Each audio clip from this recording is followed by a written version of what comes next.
윤세진은 거실 소파에 앉아 시계를 힐끗 보았다. 오후 6시 45분.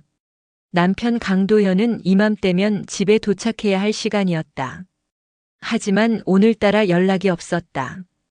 뱃속 아이가 꿈틀거렸다. 세진은 무의식적으로 배를 쓰다듬으며 창밖을 바라보았다. 눈이 내리고 있었다. 서울 외곽의 신축 아파트 단지는 아직 입주율이 낮아서인지 저녁인데도 불이 켜진 집이 많지 않았다. 쓸쓸한 풍경이었다. 오늘은 꼭 일찍 들어온다고 했는데. 세진은 거실 테이블 위에 정성스럽게 차려놓은 저녁상을 내려다보았다. 도현이 좋아하는 된장찌개, 갈치구이, 깍두기.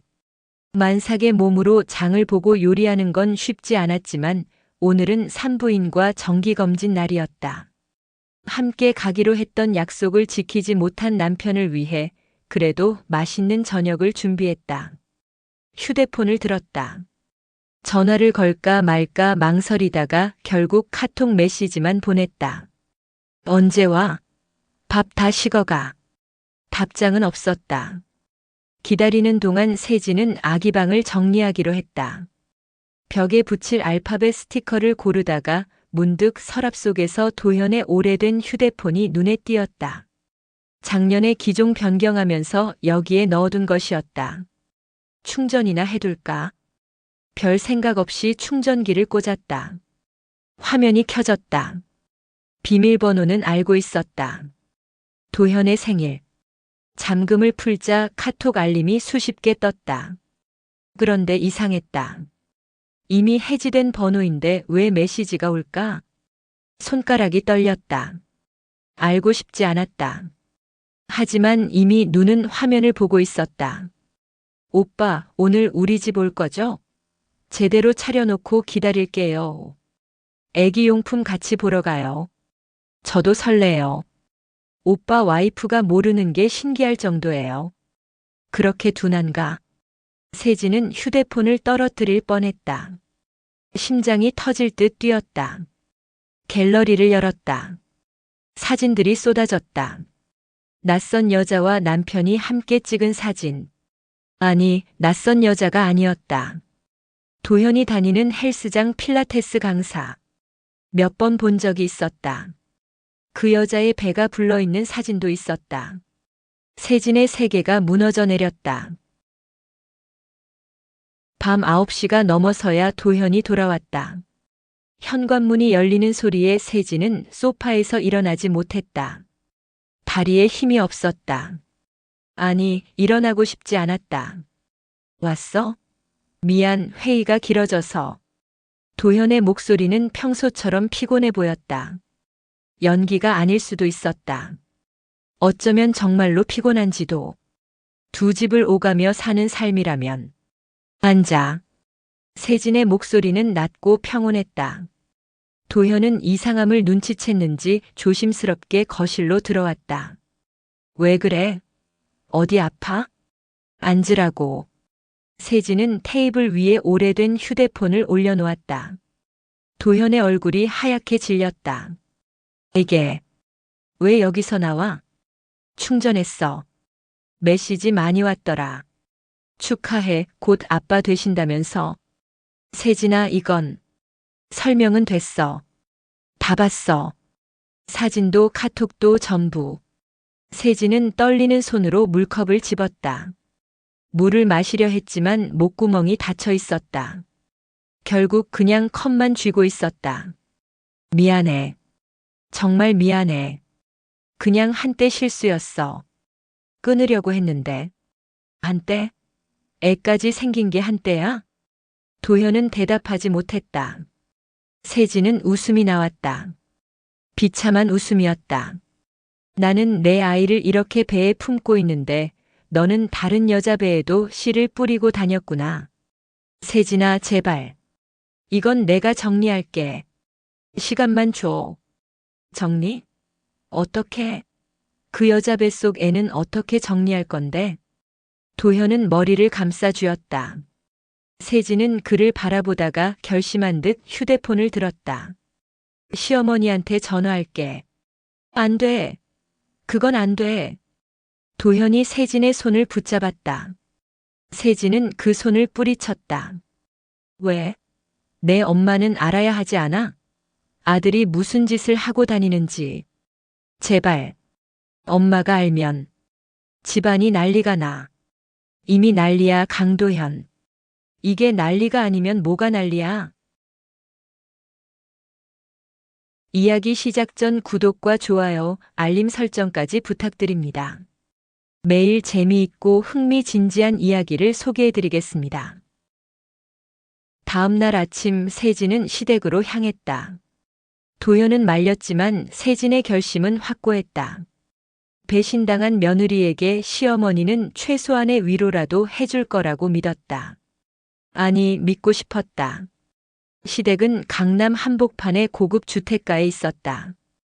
대문을 열고 들어서자 시어머니 박미숙이 마당을 쓸고 있었다. 어머님, 세진아, 갑자기 왜? 도현이는 혼자 왔어요. 말씀드릴 게 있어서요. 박미숙은 빗자루를 세워두고 안으로 들어가라는 손짓을 했다. 거실에 앉아 세진이 떨리는 목소리로 모든 것을 설명했다. 내 연녀의 존재, 임신 사실, 증거까지. 박미숙은 차를 마시며 조용히 듣고 있었다. 표정 하나 변하지 않았다. 오히려 찻잔을 내려놓으며 한숨을 쉬었다. 그래서? 네. 그래서 어쩌자고. 세진은 귀를 의심했다. 어머님, 도현 오빠가 바람을 피웠어요. 다른 여자를 임신시켰다고요. 알아. 들었어. 그래서 내가 뭘 어쩌라고? 어떻게? 그런 말씀을. 박미숙은 차가운 눈으로 세진을 바라보았다. 세진아, 너 세상 물정 모르는 것도 유분수지. 남자가 한두 번 바람 피우는 거, 그게 뭐 대수야? 원래 남자들은 다 그래. 하지만 그 여자가 임신했든 말든 그건 내가 신경 쓸 일이 아니야. 내가 할 일은 내 남편 잘 붙들고 집안 체면 지키는 거야. 알겠어? 세진은 믿을 수 없었다. 눈앞이 아찔했다. 어머님, 저는 지금 만삭이에요. 곧 출산인데 남편이 이런 짓을 했는데 어떻게 참으라는 거예요? 참는 게 여자 팔자야. 넌 왜 이렇게 유난이야? 내가 젊었을 때는 말이지. 박미숙은 자신의 결혼 생활 이야기를 늘어놓기 시작했다. 시아버지도 바람을 피웠고 자신은 참고 살았다는. 그게 어른스러운 거라는. 세진은 더 이상 듣고 있을 수 없었다. 일어서려는데 박미숙이 날카로운 목소리로 말했다. 야, 앉아. 내 말 아직 안 끝났어. 더 이상 들을 말씀이 없으신 것 같은데요. 이것 봐. 내가 지금 나한테 대드는 거야? 이래서 요즘 애들은 버릇이 없어. 좋아, 그럼 확실히 해두자. 너 이 일밖에 떠벌리지 마. 집안 망신시키면 가만 안 둬. 세진은 그 순간 깨달았다. 이 집안 사람들에게 자신은 그저 체면을 유지해주는 도구일 뿐이었다는 것을. 며느리가 아니라 장식품이었다. 짐 싸. 네. 짐 싸라고. 당장 이 집에서 나가. 세진은 자신의 귀를 의심했다. 시댁 거실에서 박미숙은 단호한 표정으로 말했다. 어머님, 무슨 말씀을. 내가 우리 집안을 뒤흔들려고 작정했잖아. 이혼하겠다고. 그래, 하고 싶으면 해. 근데 내 아들한테 손에 끼치는 건 용납 안 해. 제가 뭘 잘못했다고요? 잘못한 건 도현 오빠인데. 목소리 낮춰. 이 동네 사람들 다 들어. 너 같은 애 때문에 우리 집안 망신당할 수 없어. 어차피 너 혼자 키울 거면서 집에 왜 있어? 양육비는 보내줄 테니까 꺼져. 세진은 뒤로 비틀거렸다. 배가 무겁게 짓눌렀다.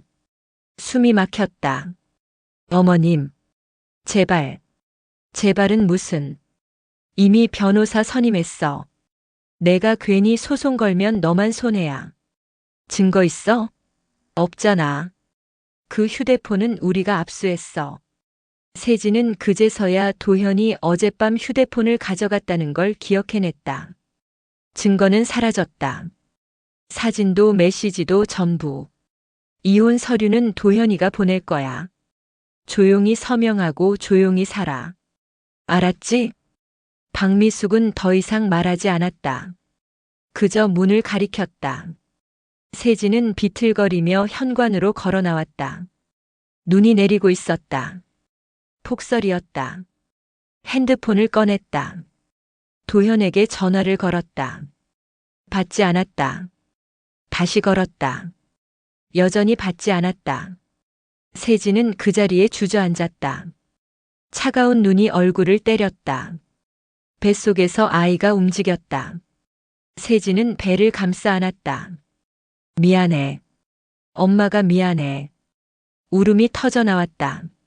하지만 아무도 나오지 않았다. 집안의 불빛들이 하나둘 꺼졌다. 세진은 일어섰다. 무거운 발걸음으로 눈길을 걸었다. 갈 곳은 없었다. 하지만 걸어야 했다. 아이를 지켜야 했다. 그 순간 세진은 결심했다. 절대 잊지 않을 거야. 이 모욕, 이 배신. 언젠가 반드시 되돌려줄 거야. 눈 속을 걷는 세진의 뒷모습은 작고 외로웠지만 그 안에는 꺼지지 않는 불씨가 타오르고 있었다. 복수의 씨앗이 싹트는 순간이었다. 세진이 전화를 건 사람은 단 한 명, 대학 동기 민소라였다. 세진아, 지금 어디야? 주소 보내. 소라의 목소리는 다급했다. 세진은 겨우 주소를 문자로 보냈다. 30분 후 소라가 차를 몰고 나타났다. 세진을 보자마자 소라는 코트를 벗어 세진에게 덮어주었다. 미쳤나 진짜. 이 날씨에 만삭인 사람이 밖에 있으면 어떡해. 소라의 집은 강북의 작은 원룸이었다. 변호사라고는 해도 이제 막 개업한 신참이라 넓은 집은 아니었다. 하지만 세진에게는 유일한 피난처였다. 거실 소파에 앉히고 따뜻한 차를 내온 소라는 세진의 손을 꼭 잡았다. 천천히 말해봐. 무슨 일이야? 세진은 떨리는 목소리로 모든 것을 털어놓았다. 도현의 배신, 내연녀의 임신, 시댁의 냉대, 그리고 쫓겨난 일까지. 말을 하는 동안 눈물이 멈추지 않았다. 소라의 얼굴은 점점 굳어갔다. 그게 자식. 그리고 시어머니는 정말 만삭인 며느리를 쫓아냈다고. 증거도 다 빼앗겼어. 휴대폰도 사진도. 아무것도 없어. 야, 윤세진. 고개 들어. 소라는 세진의 턱을 살짝 들어 올렸다. 증거 없으면 만들면 돼. 나 변호사야. 이런 거 전문이야. 하지만은 무슨. 너 지금 포기할 거야? 그 새끼들한테 이대로 당하고만 있을 거야? 세진은 대답하지 못했다. 소라는 한숨을 쉬며 세진의 손을 더욱 꽉 잡았다. 세진아, 일단 애부터 낳자. 그게 우선이야. 그 다음에 우리 천천히 계획 세우자. 응. 그날 밤 세진은 소라의 작은 침대에서 잠을 청했다. 하지만 잠은 오지 않았다. 뱃속의 아이만 계속 움직였다. 세진은 배를 쓰다듬으며 중얼거렸다. 너는 엄마가 지켜줄게. 꼭. 출산 예정일보다 일주일 앞당겨진 밤이었다. 소라야. 세진은 식은땀을 흘리며 소라를 흔들어 깨웠다. 소라는 벌떡 일어났다. 진통? 지금. 응. 계속 아파. 좋아, 침착하자. 내가 119 부를게. 응급실로 이송된 세진은 그대로 분만실로 옮겨졌다. 진통은 생각보다 길었다. 5시간. 그동안 도현에게서는 아무 연락이 없었다. 소라가 연락을 시도했지만 전화를 받지 않았다. 세진아, 그 새끼 생각하지 마. 지금은 내가 중요해. 새벽 4시 마침내 아이의 울음소리가 들렸다. 건강한 여자아이입니다. 간호사가 아이를 세진의 품에 안겨주었다. 작고 빨간 얼굴. 눈을 꼭 감고 울고 있는 아이. 세진은 아이를 보는 순간 눈물이 쏟아졌다. 우리 딸. 예쁘다 진짜. 소라도 옆에서 눈물을 훔쳤다. 세진은 아이를 가슴에 꼭 안았다. 은서야. 너는 엄마가 꼭 지킬게. 누구도 너를 상처 입히지 못하게 할게. 그날 밤 세진은 홀로 엄마가 되었다. 도현은 끝내 나타나지 않았다. 출생신고서의 아버지 란에는 강도현이라는 이름이 적혔지만 그의 서명은 없었다. 소라가 돈을 보태서 겨우 들어간 산후조리원. 2주 코스였다. 복도를 지나갈 때마다 다른 산모들의 웃음소리가 들렸다. 남편과 시댁 식구들이 찾아와 아기를 안고 사진을 찍었다. 꽃다발과 선물이 가득한 병실들. 세진의 방은 텅 비어 있었다. 면회객은 소라뿐이었다. 그나마도 업무 때문에 자주 오지 못했다. 창가에 앉아 은서를 안고 있으면 세진은 문득 이런 생각을 했다. 나는 왜 이렇게 된 걸까? 무엇을 잘못한 걸까? 하지만 곧 고개를 저었다. 잘못한 건 세진이 아니었다. 배신한 것은 도현이고 며느리를 내친 것은 시댁이었다. 세진은 다만 사랑했고 믿었을 뿐이었다. 어느 날 오후 옆 병실 산모가 복도에서 말을 걸었다. 혼자 계세요? 남편분은요? 출장 중이에요. 거짓말이었다. 하지만 세진은 차마 진실을 말할 수 없었다. 그 산모는 미안하다는 표정을 지으며 돌아갔다. 세진은 병실로 돌아와 은서를 내려다보았다. 아이는 세상 모르고 잠들어 있었다. 은서야, 엄마가 약속할게. 너는 절대 이런 아픔을 겪지 않게 해줄게. 엄마가 더 강해질게. 산후조리원을 퇴소한 지 일주일 후 택배가 도착했다. 발신인 법무법인 정도. 세진은 손이 떨렸다. 소라를 불렀다. 소라는 택배를 뜯어보고는 입술을 깨물었다. 이혼 합의서야. 그리고 양육권 포기 각서. 뭐? 이게 자식들이. 양육비는 최소한만 주겠다고 했어. 대신 양육권은 내가 전부 가지라고. 그러니까 아이는 내가 알아서 키우고 자기들은 책임 안 지겠다는 거야. 세진은 서류를 받아들었다. 찬찬히 읽어 내려갔다. 재산 분할도 거의 없었다.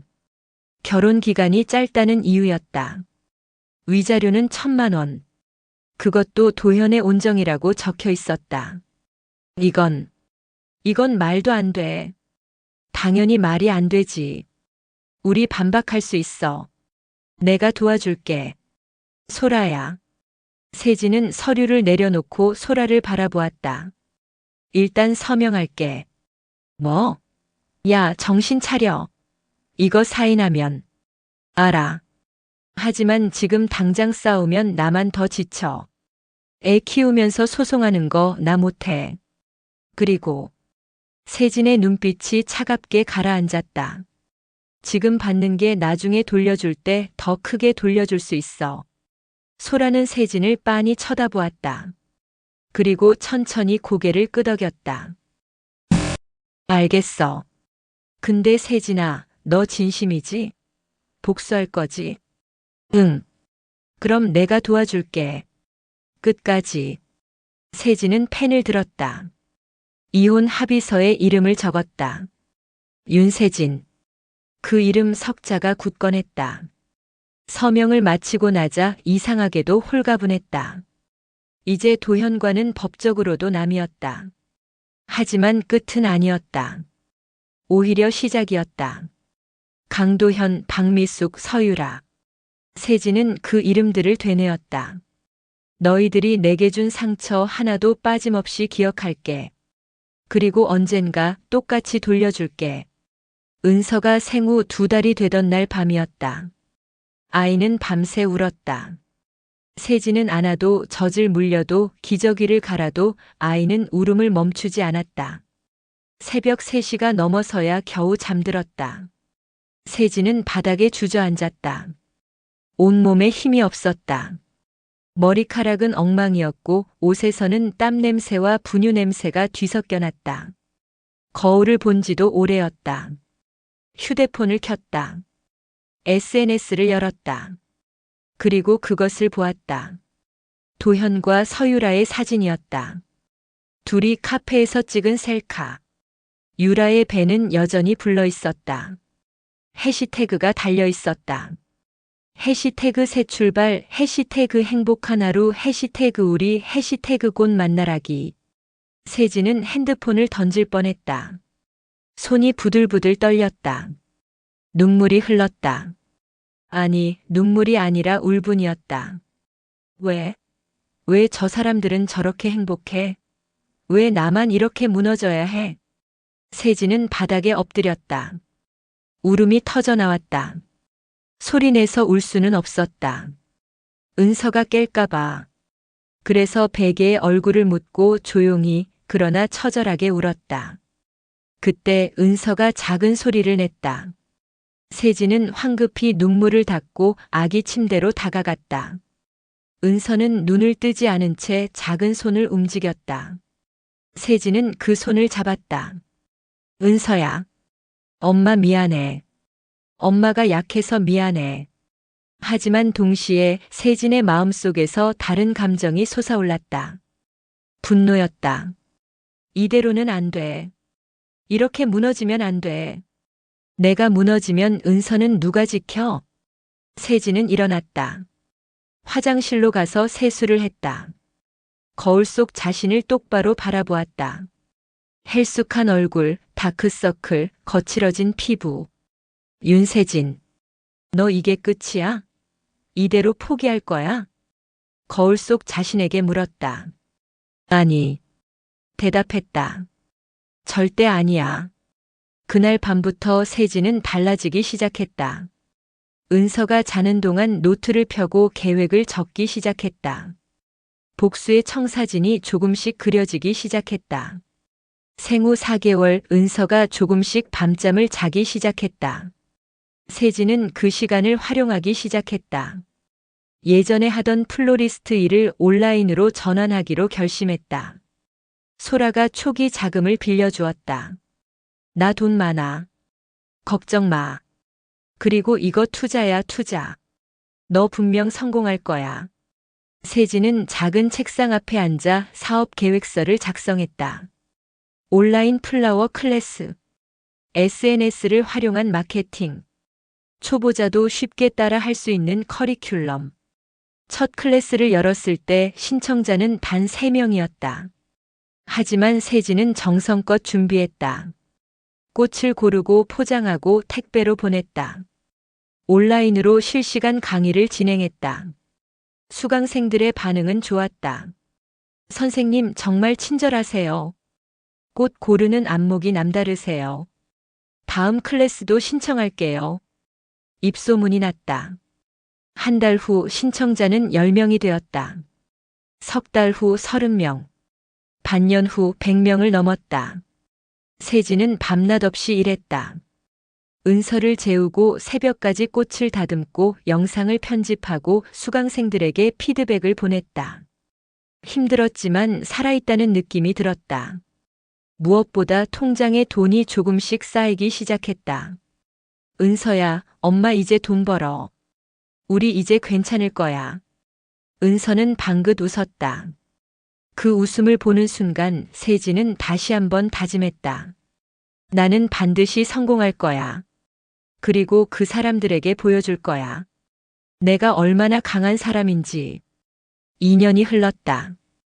윤세진은 더 이상 무너진 여자가 아니었다. 온라인 플라워 클래스 세진의 정원은 이제 월 수강생 300명을 넘기는 인기 클래스가 되었다. SNS 팔로워는 10만 명. 협찬 제의도 쏟아졌다. 작은 원룸에서 시작한 사업은 이제 성수동의 작은 스튜디오로 확장되었다. 천장에는 드라이 플라워들이 매달려 있고 벽면은 세진이 직접 디자인한 꽃 작품들로 채워져 있었다. 인테리어 잡지에도 실렸다. 엄마 이거 예뻐.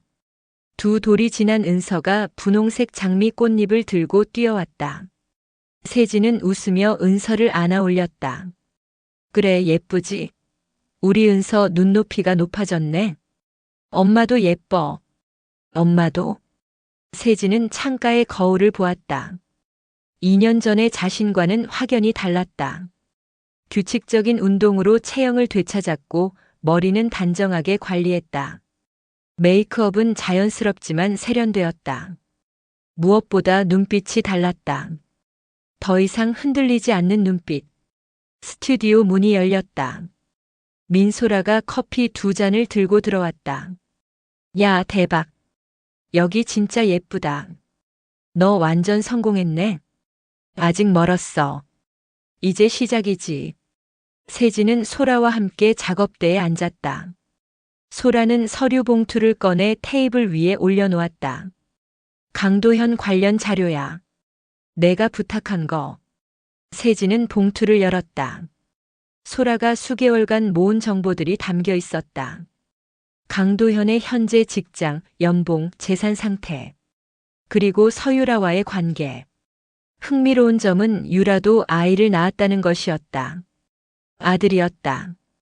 재혼은 안 했네? 응. 사실혼 관계래. 유라 쪽 부모님이 반대했다나 뭐래나. 세진은 자료를 천천히 읽어 내려갔다. 그리고 한 장의 사진에서 손이 멈췄다. 웨딩홀 예약 확인서였다. 이게 뭐야? 아, 그거? 3달 후 재혼식 올린대. 이번엔 제대로. 세진의 입가에 미소가 번졌다. 차갑고 날카로운 미소였다. 드디어 때가 왔네. 그날 밤 세진은 소라의 사무실로 은서를 데리고 갔다. 은서는 소라의 소파에서 인형을 안고 잠들었고 두 사람은 회의 테이블에 마주 앉았다. 복수 방법은 여러 가지야. 소라가 노트북을 열며 말했다. 첫째, 법적 복수. 양육비 미지급 건으로 소송. 승소 가능성 높아. 아니, 그건 너무 약해. 돈 문제가 아니야. 알아. 그래서 둘째 방법. 결혼식 당일 직접 등장해서 폭로. 그것도 아니야. 나는 그 사람들 앞에 서고 싶지 않아. 소라는 세진을 빤히 쳐다보았다. 그럼 뭐 하고 싶은데? 세진은 잠시 침묵했다. 그리고 천천히 입을 열었다. 나는 그 사람들이 가장 행복한 순간에 모든 걸 잃는 기분을 느끼게 하고 싶어. 내가 그랬던 것처럼. 구체적으로 결혼식장의 영상을 보낼 거야. 하객들 전부에게. 소라의 눈이 커졌다. 영상? 응. 과거의 기록들. 도현이 나한테 했던 말들, 시댁이 나를 대했던 방식들. 그리고 현재의 나. 은서와 행복하게 사는 내 모습. 그게 복수가 돼? 물론이지. 그 사람들이 가장 두려워하는 게 뭔지 알아? 체면 깎이는 거야. 모든 하객들 앞에서 자기들의 추악한 민낯이 드러나는 거. 그게 가장 큰 벌이야. 소라는 고개를 끄덕였다. 좋아. 그런데 증거는? 녹음이나 사진 같은 거 있어? 세진은 가방에서 낡은 수첩을 꺼냈다. 일기야. 매일 썼어. 날짜, 시간, 누가 무슨 말을 했는지. 다 적어뒀어. 미친. 너 진짜 준비했구나. 2년 동안 준비했어. 은서 재우고 새벽마다 기억을 되살렸어. 하나도 잊지 않으려고. 소라는 전율했다. 눈앞의 세진은 더 이상 친구가 아니라 냉철한 전략가였다. 좋아. 그럼 우리 제대로 해보자. 법적으로 문제없게 하지만 최대한 임팩트 있게. 두 사람은 밤새 계획을 짰다. 영상 구성, 배포 방법, 타이밍. 모든 것을 치밀하게 설계했다. 다음 날 세진은 집에 있던 오래된 상자를 꺼냈다. 2년간 한 번도 열지 않았던 상자. 그 안에는 결혼 생활의 흔적들이 담겨 있었다. 청첩장, 웨딩 사진, 신혼여행 사진. 세진은 하나씩 꺼내 펼쳤다. 사진 속의 자신은 웃고 있었다. 진심으로 행복해 보였다. 도현도 웃고 있었다. 연기였을까 아니면 그때는 진심이었을까? 엄마, 이거 누구야? 은서가 웨딩 사진을 가리켰다. 엄마야. 옆에 아저씨는? 세진은 대답하지 못했다. 은서는 도현의 얼굴을 본 적이 없었다. 사진도 전부 치웠고 이야기도 한 적이 없었다. 은서한테는 필요 없는 사람이야. 세진은 사진을 상자에 다시 넣었다. 그리고 일기장을 펼쳤다. 임신 중에 썼던 일기들. 매일매일의 기록. 오늘 도현이 늦게 들어왔다. 냄새가 났다. 다른 향수 냄새. 물어봤더니 회식이라고 했다. 시어머니가 전화했다. 애 낳으면 살 좀 빼라고 하셨다. 아직 낳지도 않았는데. 병원 검진에 혼자 갔다. 다른 부부들은 다 함께 왔는데. 하나하나 읽다 보니 당시의 감정이 고스란히 되살아났다. 세진은 눈물을 참았다. 울면 안 됐다. 지금은 슬퍼할 시간이 아니었다. 소라에게 연락했다. 자료 정리 끝났어. 영상 제작 시작할게. 세진은 영상 편집을 배우기 시작했다. 유튜브 강의를 보고 온라인 강좌를 수강했다. 밤마다 컴퓨터 앞에 앉아 작업했다. 영상의 구성은 이랬다. 1부 행복했던 시절, 2부 배신의 순간, 3부 홀로 견딘 시간, 4부 그리고 지금. 마지막 멘트, 저는 더 이상 당신들에게 휘둘리지 않습니다. 저는 제 삶을 되찾았습니다. 그리고 당신들은 오늘 이 순간을 절대 잊지 못할 겁니다. 영상 길이는 정확히 5분. 세진은 영상을 완성하고 처음부터 끝까지 재생했다. 눈물이 났다. 하지만 이번에는 슬픔이 아니라 해방감이었다. 다 끝났어. 이제 보내기만 하면 돼. 소라에게 영상을 보냈다. 1시간 후 소라에게서 전화가 왔다. 세진아, 이거 진짜 제대로다. 근데 너 진심으로 괜찮아? 이거 보내면 되돌릴 수 없어. 알아. 괜찮아. 아니, 괜찮아야 해. 알겠어. 그럼 나는 배포 시스템 준비할게. 결혼식 당일 정확히 피로연 시작 5분 전에 발송되게. 고마워, 소라야. 뭘? 나도 재밌어. 나쁜 놈들 혼내주는 거 내 전문이잖아. 복수 준비가 한창이던 어느 주말, 세진은 은서와 함께 백화점에 갔다. 은서의 생일 선물을 사러 갔다. 완구 코너를 지나가는데 익숙한 목소리가 들렸다. 이거 어때? 우리 준이 좋아할 것 같은데. 세진은 걸음을 멈췄다. 천천히 고개를 돌렸다. 강도현이었다.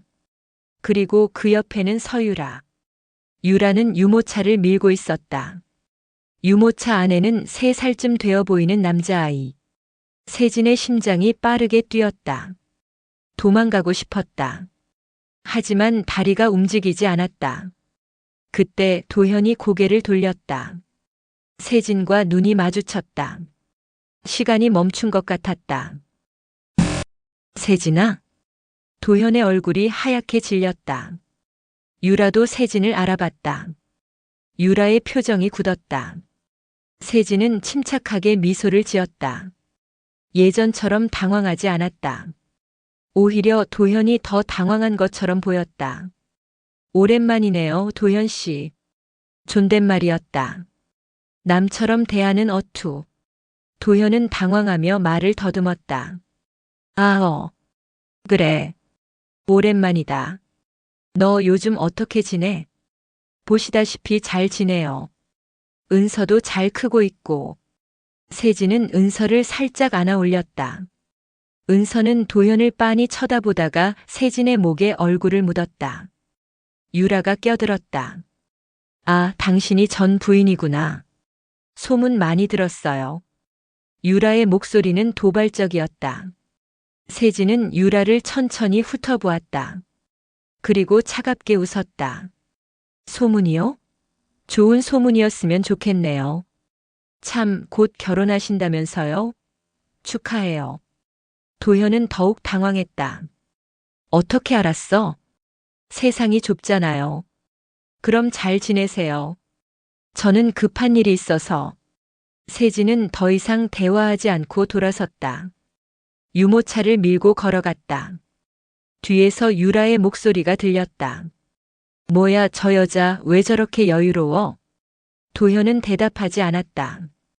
백화점을 나와 주차장에 도착한 세진은 그제야 손이 떨리고 있다는 것을 느꼈다. 하지만 동시에 이상한 기분이 들었다. 전혀 무너지지 않았다. 예전에 자신이었다면 울고불고 했을 텐데 지금은 오히려 담담했다. 나 정말 변했구나. 핸드폰을 꺼내 소라에게 문자를 보냈다. 방금 도현이랑 마주쳤어. 근데 괜찮아. 아니, 괜찮은 정도가 아니라 기분이 좋아. 복수가 더 기대돼. 소라의 답장이 즉시 왔다. 키읔키읔키읔 완전 성장했네. 좋아, 이제 카운트다운이다. D-30일. 재혼식 당일 아침. 강도현은 호텔 스위트룸에서 턱시도를 입고 있었다. 거울을 보며 넥타이를 매는데 손이 떨렸다. 이상하게 불안했다. 오빠 왜 그래? 긴장돼? 서유라가 옆방에서 나왔다. 웨딩드레스를 입기 전 가운을 두르고 있었다. 아니, 괜찮아. 오늘 완벽한 날이 될 거야. 우리 준이도 링보이로 나오고. 유라는 들뜬 목소리로 말했다. 하지만 도현의 불안은 가시지 않았다. 같은 시각 세진의 집. 세진은 은서와 함께 식탁에 앉아 여유롭게 아침을 먹고 있었다. 엄마, 오늘 우리 뭐 해? 은서 좋아하는 놀이공원 갈까? 와, 좋아. 은서가 방긋 웃었다. 세진도 미소를 지었다. 핸드폰을 확인했다. 민소라에게서 문자가 와 있었다. 시스템 최종 점검 완료. 오후 2시 정각, 피로연 시작 5분 전 자동 발송. 준비 끝. 세진은 답장을 보냈다. 고마워. 이제 기다리기만 하면 되겠네. 창밖을 바라보았다. 맑은 날씨였다. 아이러니하게도 결혼식 날씨로는 완벽했다. 잘 가라, 강도현. 세진은 조용히 중얼거렸다. 오후 1시 55분. 피로 현장은 하객들로 가득 찼다. 도현의 직장 동료들, 유라의 필라테스 학원 지인들, 양가 친척들. 총 200여 명. 메인 테이블에는 신랑 신부가 앉아 있었다. 유라는 화려한 웨딩드레스를 입고 행복한 미소를 짓고 있었다. 도현도 억지로나마 웃고 있었다. 박미숙은 한복을 입고 귀빈석에 앉아 있었다. 주변 사람들에게 자랑하듯 말했다. 우리 며느리 예쁘죠? 필라테스 강사라 몸매도 좋고. 우리 도현이가 복받았어요. 하객들은 축하의 박수를 보냈다. 사회자가 마이크를 잡았다. 그럼 이제 신랑 신부의 행복한 이야기를 담은 영상을 보시겠습니다. 대형 스크린이 내려왔다. 조명이 어두워졌다. 하지만 스크린에는 아무것도 나오지 않았다. 기술팀이 당황하며 확인에 들어갔다. 죄송합니다. 잠시 기술적인 문제가 있어서요. 금방 해결하겠습니다. 그 순간 오후 2시 정각. 피로 연장 전체에 진동음이 울렸다. 수백 개의 휴대폰이 동시에 알림을 받은 소리였다. 하객들이 일제히 휴대폰을 확인했다. 제목 진실은 가려지지 않습니다. 영상이었다. 모두가 동시에 재생 버튼을 눌렀다. 화면에 세진의 얼굴이 나타났다. 아름답게 웃고 있는 세진. 그리고 차분한 목소리. 안녕하세요. 저는 윤세진입니다. 강도현 씨의 전 부인이었던. 피로 연장이 술렁이기 시작했다. 영상은 계속되었다. 행복했던 결혼식 사진들. 그리고 일기 낭독이 시작되었다. 임신 7개월째 남편이 다른 여자를 만나고 있다는 걸 알았습니다. 그 여자도 임신했다고 했습니다. 하객들이 웅성거렸다. 도현의 얼굴이 하얗게 질렸다. 시댁에 도움을 청했지만 시어머니는 제게 이렇게 말씀하셨습니다. 남자가 한두 번 바람 피우는 거 그게 뭐 대수냐? 참는 게 여자 팔자다. 박미숙이 벌떡 일어섰다. 이게 무슨 소리야? 거짓말이야. 하지만 영상은 멈추지 않았다. 그리고 저는 만삭의 몸으로 한겨울에 쫓겨났습니다. 혼자 아이를 낳았습니다. 아무도 함께하지 않은 출산이었습니다. 화면에 출산 직후 세진의 사진이 나왔다. 홀로 아기를 안고 있는 모습. 피로 연장이 조용해졌다. 유라가 도현을 붙잡았다. 오빠, 이게 뭐야? 설명해봐. 나도 몰라. 도현은 말을 더듬었다. 하객들의 시선이 따가웠다. 영상은 4부로 넘어갔다. 현재의 세진. 은서와 행복하게 웃고 있는 모습. 꽃을 만지는 우아한 모습. 그리고 마지막 멘트. 저는 더 이상 당신들에게 휘둘리지 않습니다. 저는 제 삶을 되찾았습니다. 오늘 이 자리에 계신 모든 분들께 진실을 알려드리고 싶었습니다. 강도현 씨는 2명의 여자를 동시에 임신시켰고 1명은 버렸습니다. 그리고 그 가족은 만삭의 며느리를 한겨울에 내쫓았습니다. 이것이 진실입니다. 영상이 끝났다. 마지막 화면에는 양육비 미지급 내역서, 이혼 합의서 사본이 간략히 표시되었다. 피로 연장은 완전한 침묵에 빠졌다. 거짓말이야. 전부 조작이야. 도현이 소리쳤다. 하지만 아무도 믿지 않았다. 조작? 그럼 왜 당신 얼굴이 그렇게 하얗게 질려 있어? 한 하객이 말했다. 유라가 도현의 멱살을 잡았다. 너 날 속였어? 전처를 임신한 상태로 쫓아냈다고. 그 말이 진짜야? 유라야, 아니야. 상황이 복잡했어. 복잡하긴 뭐가 복잡해. 너 최악의 쓰레기야. 유라가 부케를 도현에게 던졌다. 하객들이 웅성거리며 일어서기 시작했다. 이런 결혼식은 축하할 수 없네요. 정말 실망이에요. 저 나가겠습니다. 하객들이 하나둘씩 자리를 떠났다. 도현의 직장 상사도 고개를 저으며 나갔다. 박미숙은 의자에 주저앉아 있었다. 친척들이 수군거리는 소리가 들렸다. 아니, 며느리를 그렇게 대했다고. 만삭인 사람을 쫓아냈다니 사람이 어떻게 그럴 수가. 박미숙은 손으로 얼굴을 가렸다. 평생 쌓아온 체면이 단 5분 만에 무너졌다. 유라는 웨딩드레스를 잡아당기며 울부짖었다. 내 인생 망쳤어. 내가 내 인생 다 망쳤다고. 유라야, 진정해. 우리 다시 시작할 수. 닥쳐. 너 같은 인간이랑 다시 시작은 무슨. 유라는 결혼 반지를 벗어 도현에게 던졌다. 반지는 바닥을 굴러갔다. 피로 연장은 아수라장이 되었다. 웨딩 케이크는 방치되었고 샴페인은 쏟아졌고 꽃장식은 뒤집혀 있었다. 도현은 그 한가운데 멍하니 서 있었다. 세상이 무너지는 기분이었다. 같은 시각 한강공원. 세진은 은서와 함께 벤치에 앉아 있었다. 은서는 비둘기들에게 먹이를 주며 깔깔거리고 있었다. 세진의 핸드폰이 울렸다. 소라였다. 세진아. 응, 어떻게 됐어? 대성공.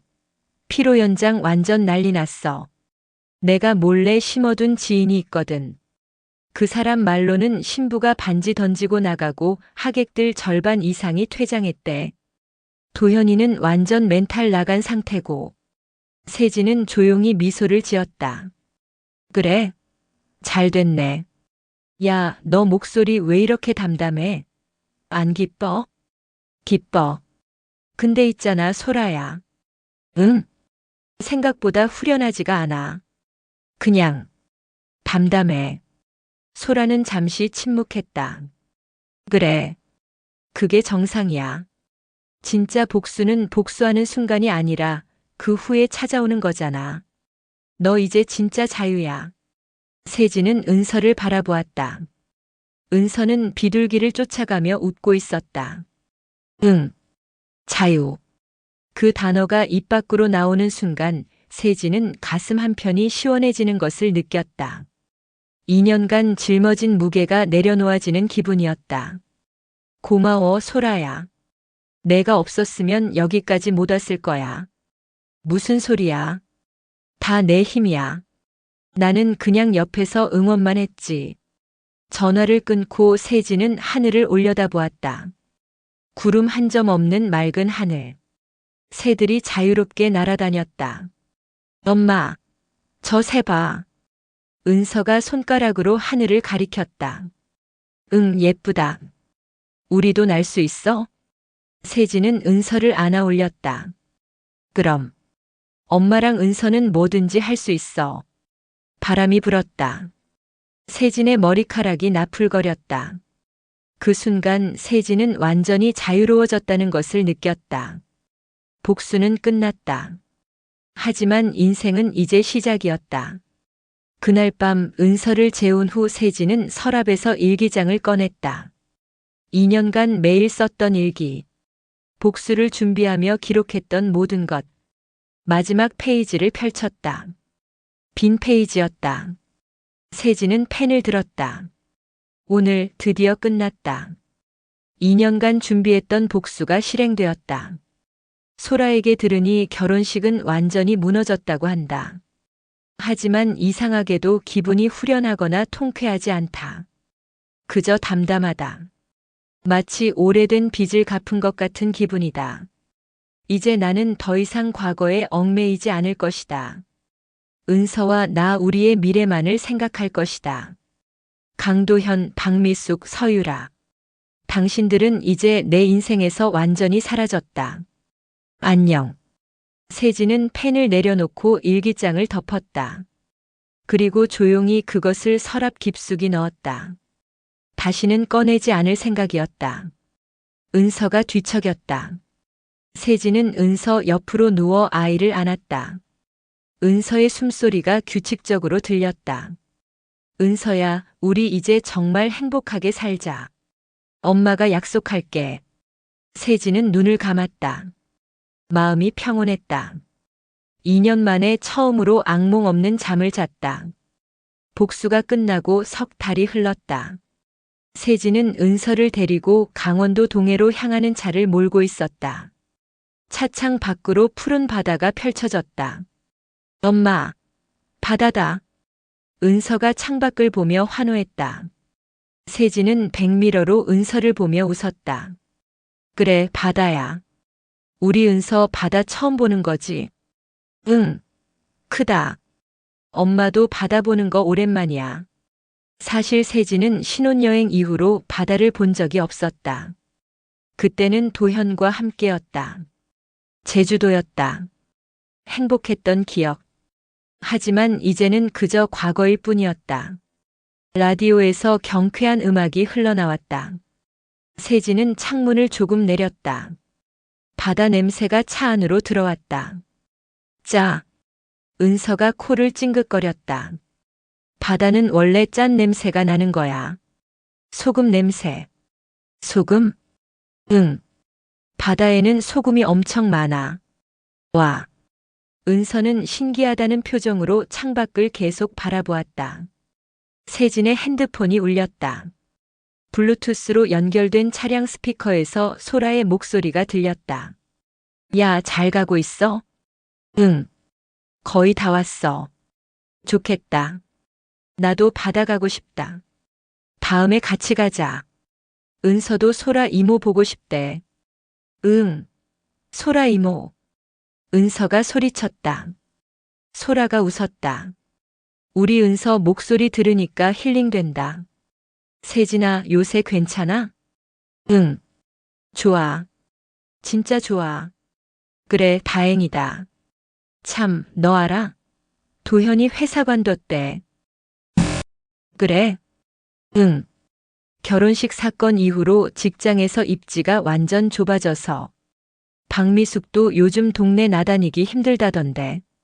세진은 잠시 침묵했다. 뭐 그건 자기가 한 일에 대한 대가지. 맞아. 근데 너는 진짜 신경 안 쓰이는 거야? 그 사람들 근황? 솔직히 이제는 별로. 내 인생이 더 중요해. 소라는 흐뭇하다는 듯 웃었다. 그래, 그게 맞지. 잘 놀다 와. 사진 많이 찍어. 그럴게. 고마워, 소라야. 통화를 끊고 세진은 다시 운전에 집중했다. 도현과 그 가족들. 그들은 이제 세진의 과거였다. 더 이상 세진의 미래에 영향을 미치지 못했다. 펜션의 짐을 풀고 세진과 은서는 해변으로 나갔다. 해질녘의 바다는 황금빛으로 반짝였다. 은서는 처음 보는 모래를 신기해하며 손으로 움켜쥐었다. 엄마, 이건 뭐야? 모래야. 만져봐. 은서는 모래를 만지고 쏟아보고 발로 밟아보았다. 그러다가 파도가 밀려오자 깜짝 놀라 세진에게 달려왔다. 엄마, 물이 와. 괜찮아. 파도야. 무섭지 않아. 세진은 은서의 손을 잡고 함께 파도를 맞았다. 차가운 물이 발등을 적셨다. 은서는 처음엔 놀랐지만 곧 깔깔거리며 웃었다. 또. 그래, 또 해보자. 둘은 파도가 밀려올 때마다 손을 잡고 뛰어다녔다. 세진은 언제 이렇게 웃어봤나 싶을 만큼 마음껏 웃었다. 해가 점점 지고 있었다. 하늘이 주황색과 분홍색으로 물들었다. 세진은 은서를 안고 석양을 바라보았다. 예쁘지? 응, 엄청 예뻐. 은서야, 엄마가 약속할게. 뭐?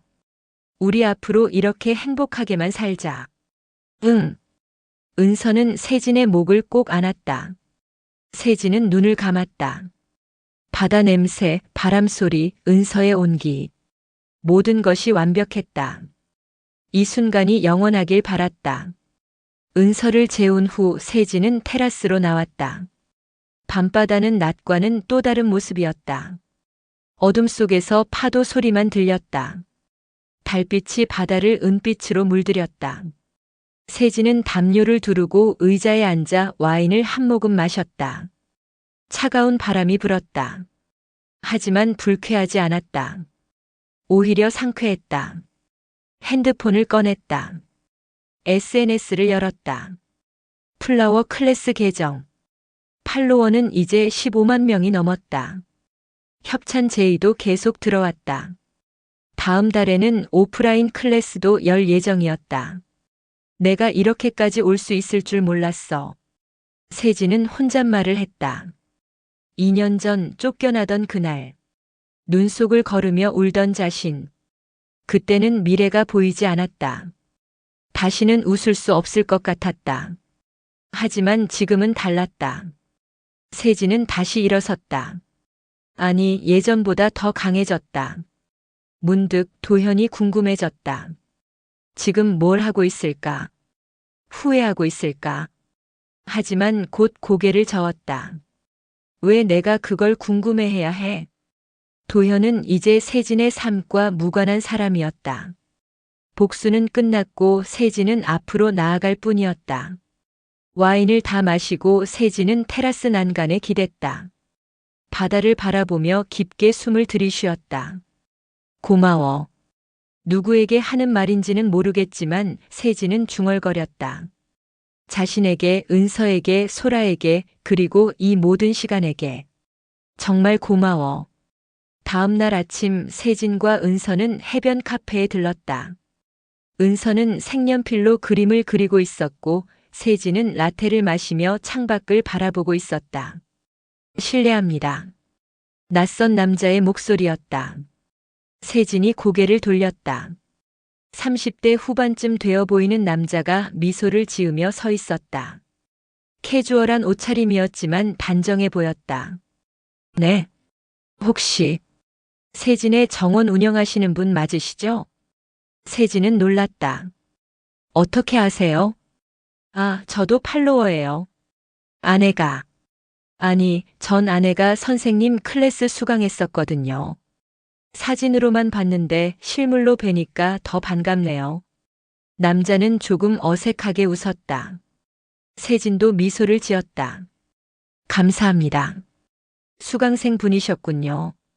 네. 전 아내는 돌아갔어요, 병으로.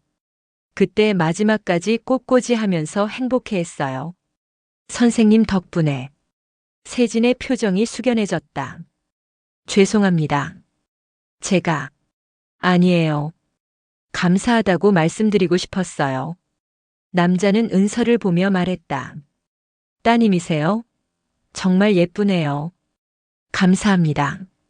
저도 딸이 하나 있어요. 이제 5살이에요. 아, 그러시구나.